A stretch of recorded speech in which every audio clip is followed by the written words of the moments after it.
वो जो सीनियर सहाफ़ी हैं वो समझते हैं कि ये जो मामला है ये बड़ा इंपॉर्टेंट है। जब हम ये बात कहते हैं कि रिकंसिलेशन हो रही थी या थोड़ा सा टेम्परेचर डाउन आ रहा था, तो जरदारी साहब ने जो उसके ऊपर तेल छिड़का है उसका मकसद है, और मकसद ये है कि कभी भी जो है ये दोनों जमातें नहीं चाहेंगी कि पाकिस्तान तहरीक इंसाफ को किसी किस्म की कोई पॉलिटिकल स्पेस मिल सके। कायरा साहब, पहली बात यह कि पीपल पार्टी या गवर्नमेंट स्पेस नहीं दे रही, स्पेस तो पीपल ने खुद दे रही है।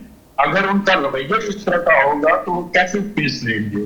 पहली बात यह है कि जब भी कोई बात उनकी लीडरशिप में कंफ्यूजन है, जहां उनका बड़ा लीडर चेयरमैन आए तो वो कुछ और बात करता है, जो मुलाकात करके वो कोई और बात करते हैं, जो उनकी बहनें हैं वो जब बाहर निकलती है तो वो कोई और स्टेटमेंट दे देती है। तो मैं समझता हूँ कि कंफ्यूजन है पीटीआई के मामला में, जिस वजह से जो इसका कोई सोल्यूशन नहीं निकल रहा। जरदारी साहब ने तेल नहीं छिड़का, जरदारी साहब ने एक हकायक बयान किए हैं